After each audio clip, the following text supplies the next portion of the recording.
Welcome aboard the National Geographic Sea Bird. We are embarking on a 6-day expedition through Alaska's untamed Inside Passage, and you are coming with us. This stretch of coastline is one of the most wild and protected on planet Earth, and we are in a vessel small enough to navigate where larger ships cannot go.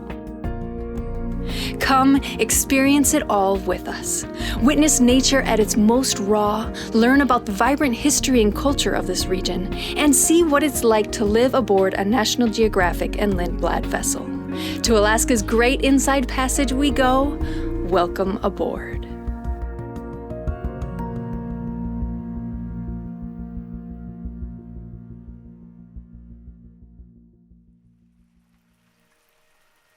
The journey begins in Ketchikan in the lower reaches of southeast Alaska. We will sail from here through Misty Fjords National Monument, onward to the remote town of Wrangell, then up into the dramatic Tracy Arm before finally disembarking in Juneau, the capital of Alaska. This is our first glimpse of the Seabird, and we cannot wait to board and see what it's like inside. The Seabird was built for adventure. Shallow drafted and nimble, she was designed to deftly navigate where larger ships cannot. At 152 feet long, she is small and intimate, with 31 cabins and a max of only 62 guests. To give some scale, here is a typical 3,500 passenger cruise ship, and here is the Seabird. Oh wow, look at this room. This is awesome. And we have a window and a balcony. And a balcony! Awesome. All right, let's put this away and go enjoy a couple of drinks. We are aboard with only 27 other guests, all like-minded adventurers and nature lovers, just as eager for this journey as we are. Outside, calm waters in the port of Ketchikan bode well for the days ahead. We are too far south for the midnight sun, and it's a big day tomorrow, so we take in our last views of Ketchikan as the light fades. We are now aboard the Seabird, and the Inside Passage awaits.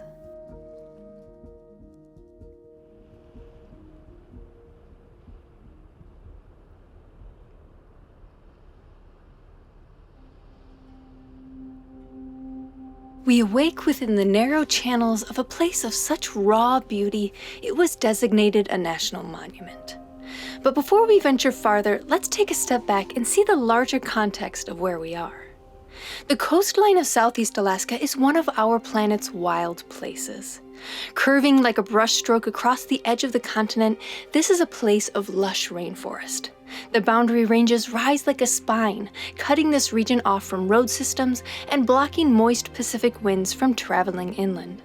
All that moisture rains down upon the coast, giving rise to the world's largest area of old-growth temperate rainforest. The Tongass National Forest makes up nearly 17 million acres of that area, and within the Tongass lies Misty Fjords National Monument.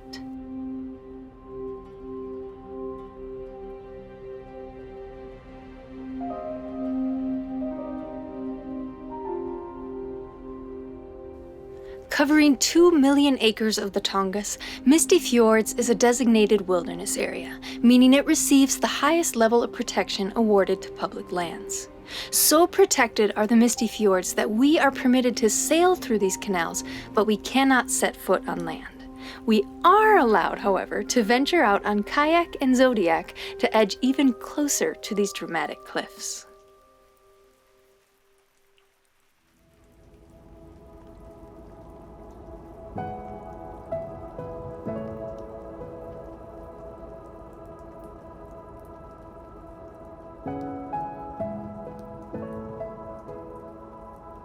We are now in Rudyard Bay, a secluded arm of the fjords that we could only access thanks to the tight maneuvering of the Seabird. We are here at low tide, and it is so interesting to see the abrupt end of terrestrial vegetation, then the distinct bands of the intertidal zone.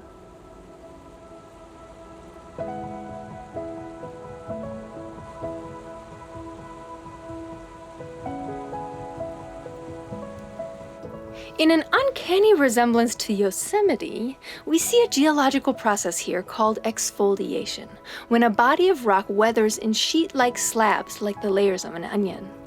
This can happen when rock that formed far below the surface is exposed by erosion, relieving pressure and causing expansion fractures parallel to the erosional surface. It's incredible to see it up close. This particular case of exfoliation is a bit famous in these parts. It's called the owl's face. Can you see it? The rest of today will be spent cruising these misty fjords. And what is a fjord? In the late 1800s, this region was explored by naturalist John Muir, who famously stated that he believed he was witnessing Yosemite in the making. He was right. Just like Yosemite, these magnificent valleys were carved by ice. This land was once covered by expansive ice fields and the glaciers they fed. When a glacially carved valley floods with seawater, we call it a fjord.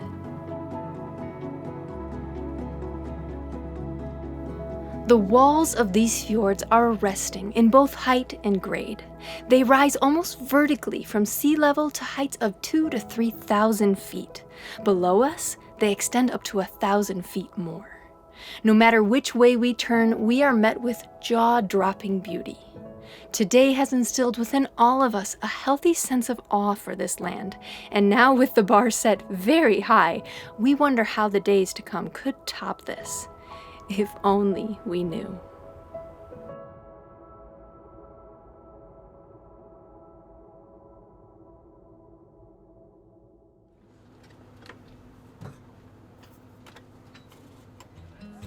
Cruising time is downtime on the Seabird. Some take a breather and visit in the lounge. Others stroll the deck and take in the landscape gliding by. Between mealtimes, the lounge is stocked with snacks and my personal favorite, a never-ending supply of espresso.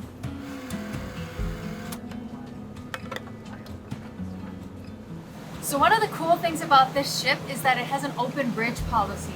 So we can actually go inside the bridge and see what it's like in there.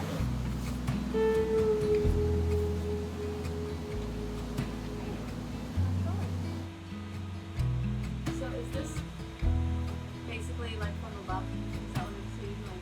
Like, Yeah, it's a top down, but it's pretty much just what you're seeing on the surface of the water.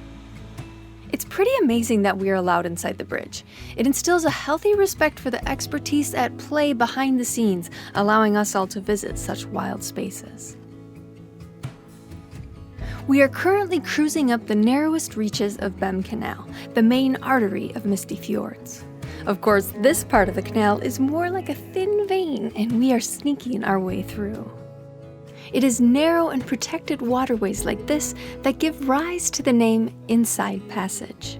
From Seattle to Skagway, this region of islands and canals provides protection from the full force and swell of the Pacific.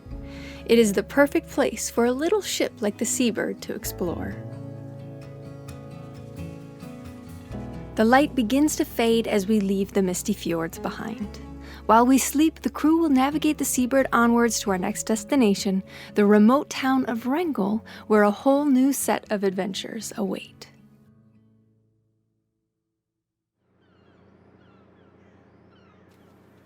We wake to find ourselves tucked up against the dock of Wrangell Harbor. Wrangell is one of Southeast Alaska's remote island communities.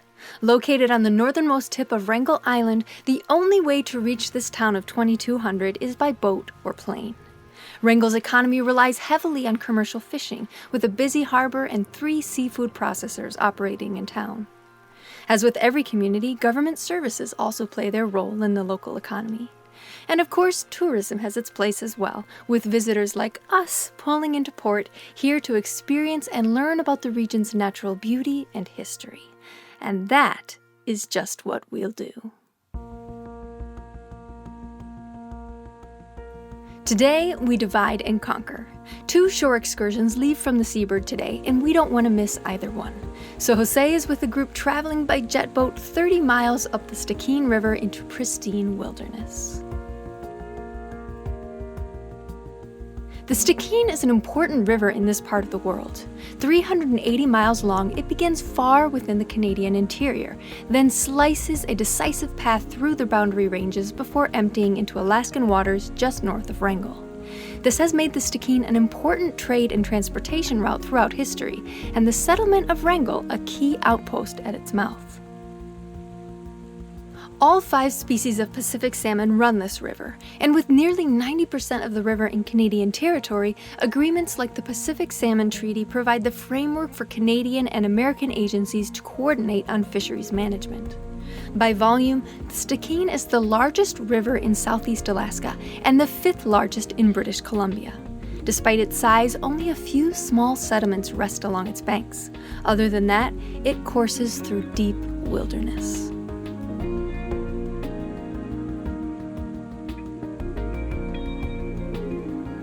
The milky, silty waters of the Stikine hint at least one of its many sources.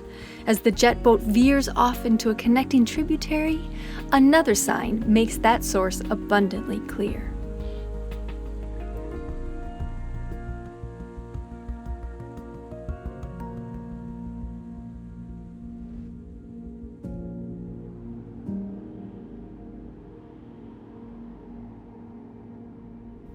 High in the mountains above the river sits the Stikine ice cap.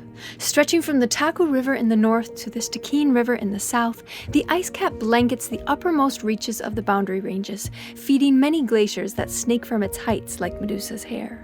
One of them is Shakes Glacier. In the 1600s, Shakes Glacier extended nearly all the way to the Stikine. Now its terminus sits far back in an adjacent valley, where it calves icebergs into the lake that it itself creates as it recedes.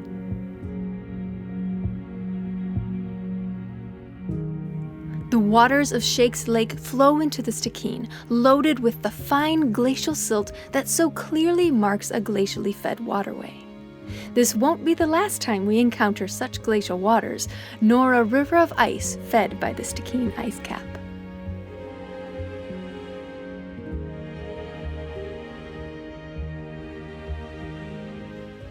To return down the Stikine is to retrace the path of so many that came before. For thousands of years, the Tlingit of Wrangell Island used the river to trade with groups in the interior. The threads of Wrangell's history are tied to the mighty Stikine, and back in town, I am with the group learning just how deep those threads run.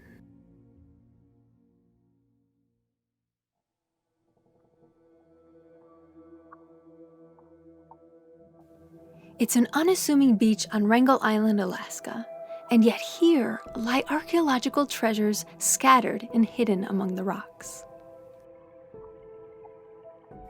These are petroglyphs, animals and symbols carved into stone by the Tlingit people who have lived on this island for thousands of years. How many thousands? Well, these ancient works of art are estimated to be at least 8,000 years old. Their purpose is still not entirely understood. That is knowledge lost to time. What these mysterious carvings do tell us is that the roots of the Tlingit run deep here, and far from lost, their culture is alive and thriving. This is the Chief Shakes clan house, perched on a small island in the heart of Wrangell Harbor. In Tlingit culture, the clan house is the social, political, and ceremonial center of a clan. Multiple iterations of this house have existed here at this site over the years, with the most recent restoration in 2013. Once standing totem poles now lie protected from the rain. Totems commemorate important events, people, and stories. We are honored to be invited inside the house to hear one of those stories, but we cannot share it fully, and for a very important reason.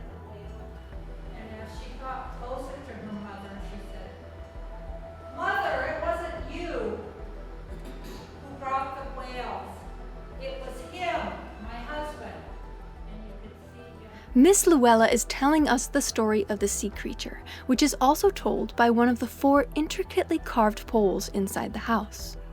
We cannot share this story in full because, well, it's not our story to tell. A facet of traditional Tlingit culture is the concept of atu, precious property owned by a clan passed down from generation to generation.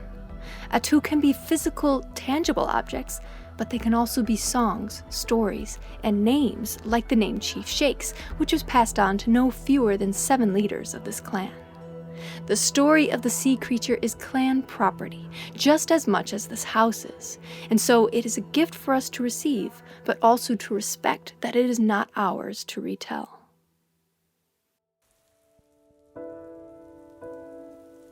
Now we cannot believe our luck, but by pure random chance, the Seabird pulled into Wrangell port on an historic day. Across the world, indigenous groups struggle with a loss of cultural identity, especially when youth lose interest in their ancestral roots. Here in Southeast Alaska, an uplifting movement pushes the needle in the other direction. Every other year, a gathering of Native peoples from across Southeast Alaska takes place in Juneau. Since its first iteration in 1982, it has grown and fueled cultural revival efforts across the region. It is called Celebration, and it is happening next week. In an incredible show of grit, groups from across the Southeast are making their way to Celebration the way their ancestors would have, by traditional canoe and hand-carved paddle.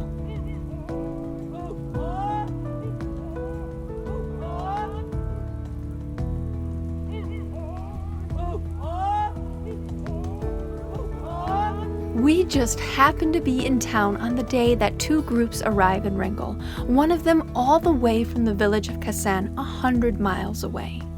They are being welcomed to Wrangell to celebrate and rest for the night before heading back out tomorrow. From here, Juneau is a 150-mile journey through wind, rain, and powerful seas.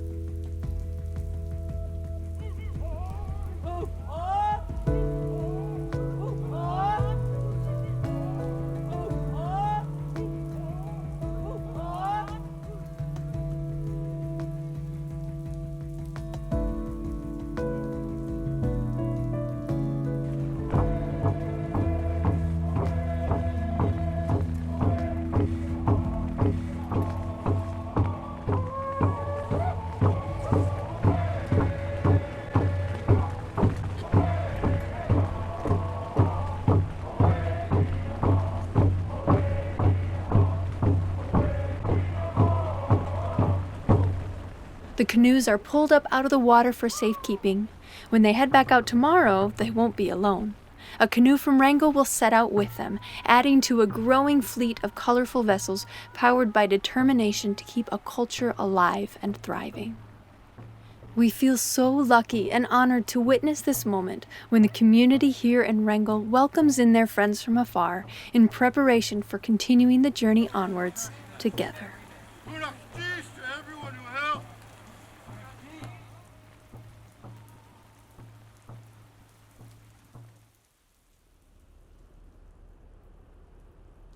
It's been 2.5 days on the Seabird, and already we have lived so much. Life on board is comfortable, and if we weren't so in love with bus life, we could get used to living in our little cabin. The food is amazing. We are hit with incredible meal after incredible meal, with an evening cocktail hour thrown in there for good measure. But of course, the real gem is the people. Us guests and crew are becoming fast friends, and evenings in the lounge are full of stories, laughter, and anticipation of the day to come. Perhaps it's this ease and growing sense of camaraderie that prompts the crew to suddenly change the itinerary and take us to a place no other trip has visited before. Last night we left Wrangell behind, and the crew sailed us right up to a small, uninhabited spit of land called Whitney Island. 1/2 mile wide and 3 miles long, it has no trails, no dock, no frequent human visitors disrupting the natural flow of things. If ever there was a time to get a sense of what the true wild of the Tongass feels like, this is it. The mossy, green forests of coastal Alaska carry a load they don't often get credit for. Coastal temperate rainforests store an exceptional amount of carbon and accumulate more organic matter than any other forest type, including tropical rainforests. When it comes to carbon storage, the Tongass alone stores the equivalent of 8% of all the forests in the entire lower 48.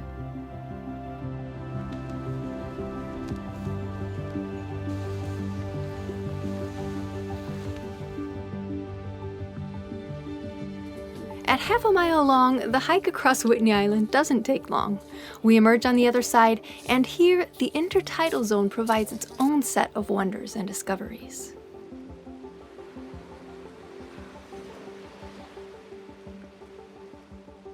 You see it right there? That's an awesome find. They blend in and camouflage so well. Creatures and plants that live in the intertidal zone must either have a sanctuary or have the ability to survive without water for hours at a time.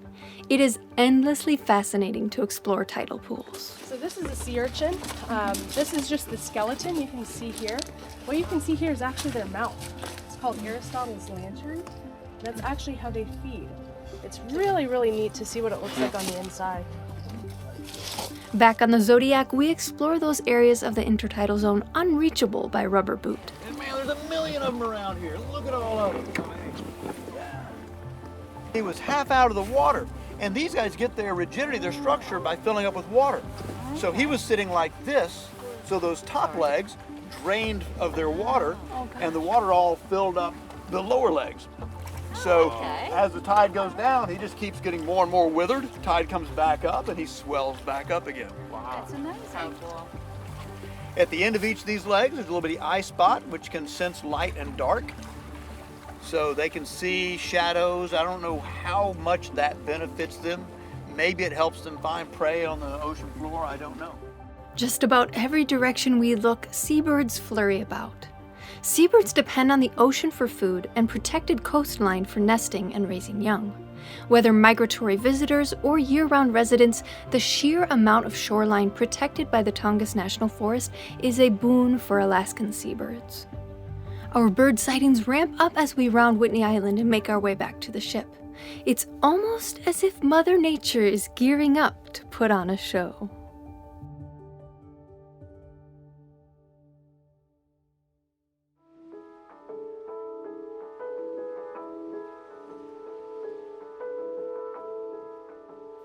Today is the day it is almost certain that we will see whales. We are cruising northward right where Frederick Sound meets Stevens Passage.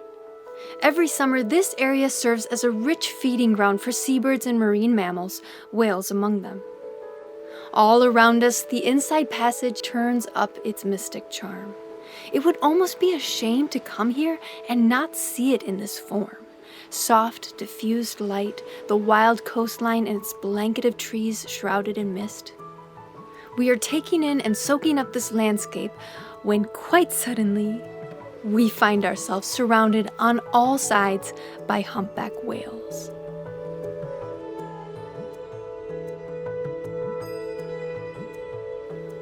Humpbacks are world travelers. Those that come to Alaska to feed in the summer spend their winters in Hawaii or Mexico. While warm, shallow waters are ideal for birthing their young, the deep, cold waters of the north are loaded with the krill and small fish that they rely on. They can eat up to 1.5 tons per day, which is no surprise given their size. From the surface, we see just a small fraction of their bodies, but these gentle giants can reach up to 60 feet long and weigh up to 40 tons. The summer waters of the Inside Passage are highly frequented by humpbacks, so we expected to see at least a few on this journey. More elusive are their cousins, so you can imagine our delight when orcas arrive on the scene.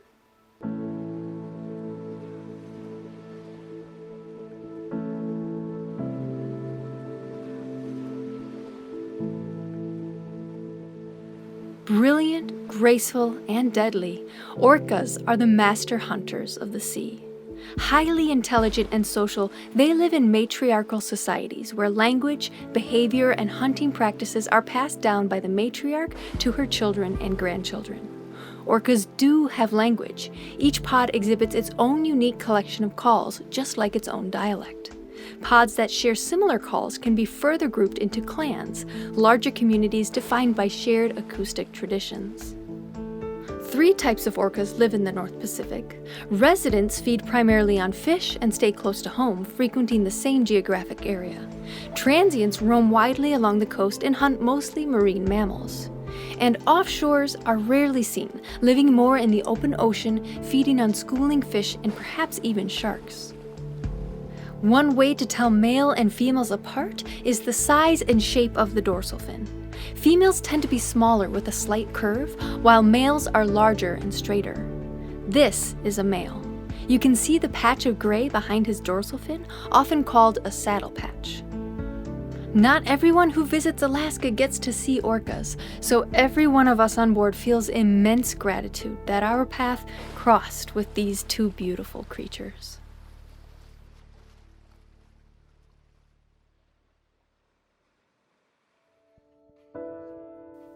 The day closes with a deeper look into some of what we saw today. And this is a facet of Lindblad Nat Geo expeditions that we didn't see coming. We expected arresting scenery and wildlife, but we didn't expect the incredible depth of education that would come along with it. Every evening, one of the expedition's naturalists gives a talk about what we saw today or what we will see tomorrow. A 35-ton whale may have up to a ton of barnacles on it. But relatively speaking, that's like you wearing a heavy winter coat. You know, you're not going to hurt you. Their passion is unparalleled. And for those of us travelers who love to understand what we are seeing out there in the natural world, this side of the Lindblad experience is invaluable. Outside, Mother Nature continues on with her rhythms as night approaches. In one final flurry of activity, our surroundings suddenly fill with sea life as the light fades. A flock of harlequin ducks takes to the air, their little feet slapping the water to help them gain speed.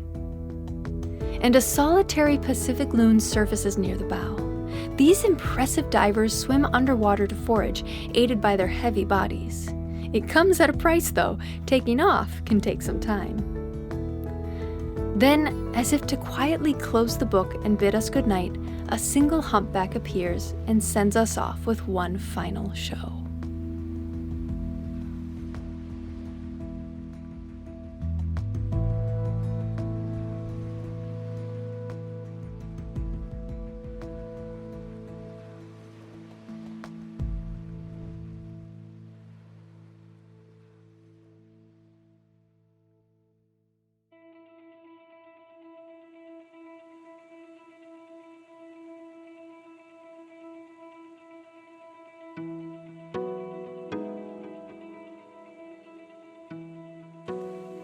After 4 days of intense natural beauty, it's hard to imagine what could top all of that.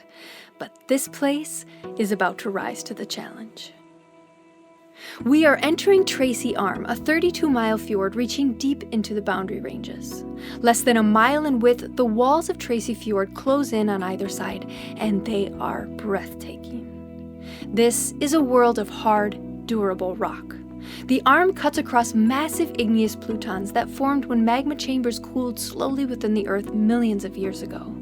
They share space with metamorphosed volcanics and sedimentary rocks, recrystallized by heat and pressure. But even tough crystalline rock cannot withstand the partnership between water, ice, wind, and time. Erosion and plant life work away at this landscape, shaping it into its current form, still relentlessly at work. We see the work of waterfalls, slowly etching ravines within the rock face. We see vegetation eking out a living on nearly vertical surfaces, clinging to cracks and ledges. Their roots help break rock apart, and their biomass serves to build up even just a thin layer of soil. And we see some of the most beautiful U-shaped valleys, the classic sign that glaciers were the primary force carving out this land. And they're not all gone. Evidence of their presence begins to show itself as we inch our way farther up the arm.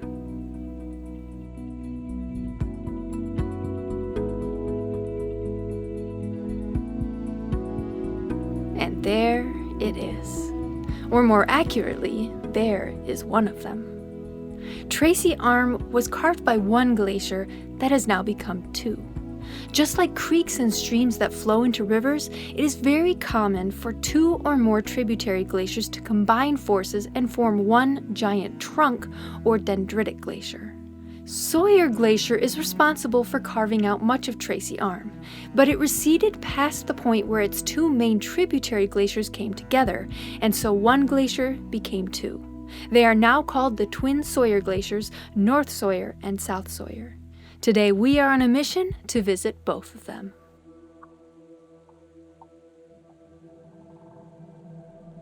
North Sawyer. This glacier teaches us much about the raw power of glaciers to scour the landscape. Not far from its terminus, we see vegetation colonizing and growing wherever it can on the steep valley walls. But on either side of North Sawyer, the rock is bare, scoured clean, devoid of life. This tells us that until recently, the glacier covered that part of the valley. Also note the lack of icebergs in the water. Why is that? Ponder for a moment as we load into kayaks and zodiacs to get ourselves closer to the end of this glacier.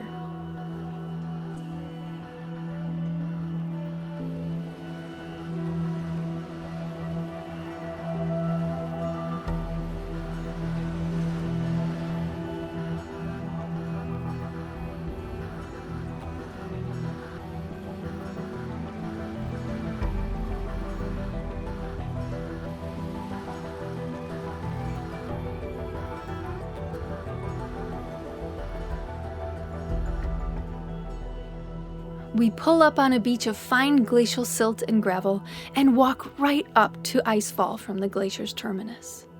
If the toe of this glacier met the water, these blocks of ice would be icebergs bobbing around the Seabird. But they are here. A glacier that meets the sea is called a tidewater glacier.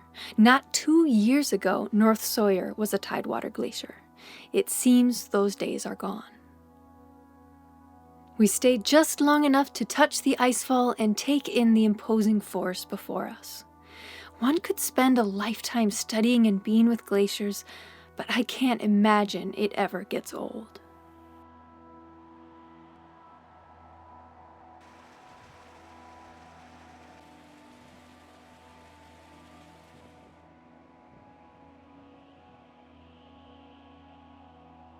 After a brief sojourn with the glacier, we return to the Seabird because today's adventures are not done yet, and we still have North Sawyer's twin brother to visit.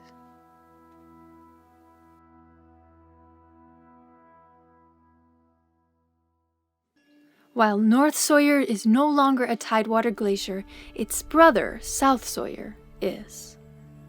Tidewater glaciers are characterized by one of their most striking features, the dramatic wall of ice they form when they meet the sea. And that wall is anything but stable.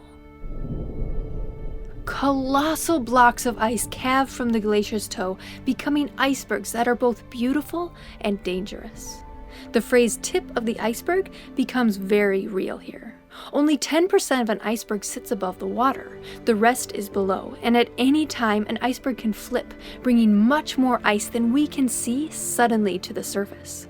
Being too close can be deadly, so we keep our distance.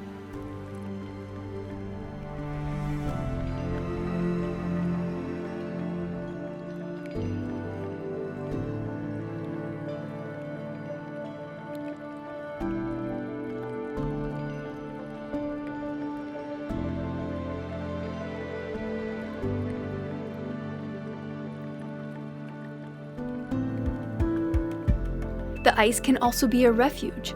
Harbor seals use the ice as a haul-out, their place to rest and find safety from both marine and terrestrial predators. It's spring, which is a crucial time for the seals as they are pupping, and these floating sanctuaries give them a place to safely birth and rear their young. We keep our distance because if we spook a pup into the water, it could die of hypothermia. We even see an Arctic tern. These incredible little birds hold the record for the longest known migration in the animal kingdom. Every year, they travel from their nesting grounds in the Arctic to Antarctica, and then back again. In 2016, an Arctic tern was tagged and tracked, traveling an astounding 59,000 miles in 1 year. That's more distance than circling the globe twice. Being here, touching, hearing, and even tasting the ice is surreal. Nothing about this environment is static. Everything is in a constant state of change. Each new input to the system changes the dynamics of the water and the ice. Every new iceberg that calves off the glacier, every gallon of fresh water pouring in from snowmelt above, even our zodiacs and the Seabird, we all push and pull at the levers of this dynamic space. Thoroughly amazed, we head back to the Seabird for one final hurrah, an exciting and perhaps a bit crazy way to say goodbye to this landscape. If you had the chance to polar plunge into glacial waters, would you do it? Well, on this day, 15 folks aboard the Seabird decide that their answer is yes.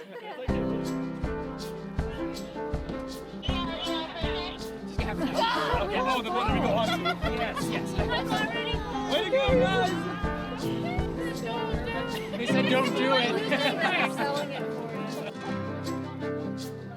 We look to the mountains. Who's up first? Who needs to go first? Cassie! Oh, wait, no, Cora! Yeah? You got this. Thanks so much. Ready? Yeah. Ready? And In life we grow.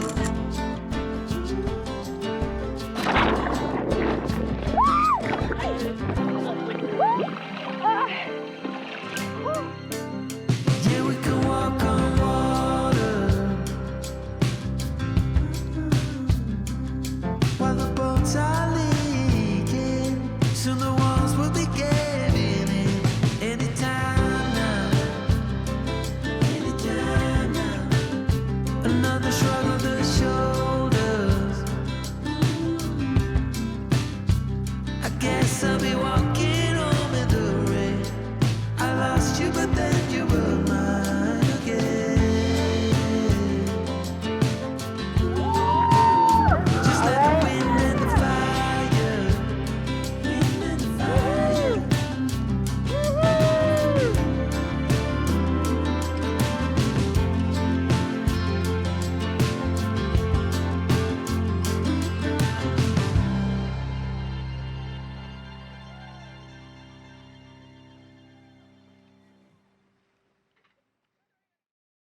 Covering 111,889. It's amazing how a few short days of shared experiences can bring a set of strangers together and then send them off as friends. It's our last night on the Seabird, and we are all tired, but hearts full. The poetry of it almost seems too much, but just as the night falls, a visitor appears at the bow. The underside of a humpback's tail or fluke has distinct patterns and scars, as unique as our fingerprints are to us. So identifying are these markings that they can be used to track and monitor the migration patterns of individual whales. That's how we know that tonight we are being sent off by Hokulele, a male who spends his summers here in the Inside Passage and his winters off the western coast of Maui. He is at least in his 20s, possibly older. The first recorded sighting of him was here in the Inside Passage in 2004. If the land continues to provide for him, he could live a long life. Humpbacks can live from 45 to 100 years. Perhaps it's the soft hum of the boat, or maybe our excited voices every time he surfaces, but he just stays with us for a while. In no rush, lazily diving and circling the bow, before finally heading off into the night and leaving us with one final, beautiful memory.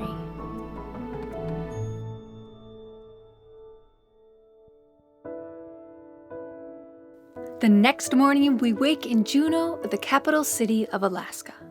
We will disembark this little ship that became home for a few days and head out for one final shore excursion together.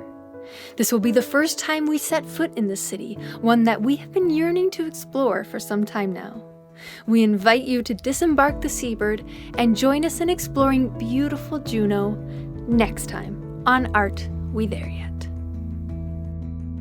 Hey guys, if you enjoyed this video, be sure to give us a like. Subscribe to our channel. Send us a comment below, and for exclusive content and a behind the scenes view of the Art We There Yet journey, Join us on Patreon. see you over on Patreon.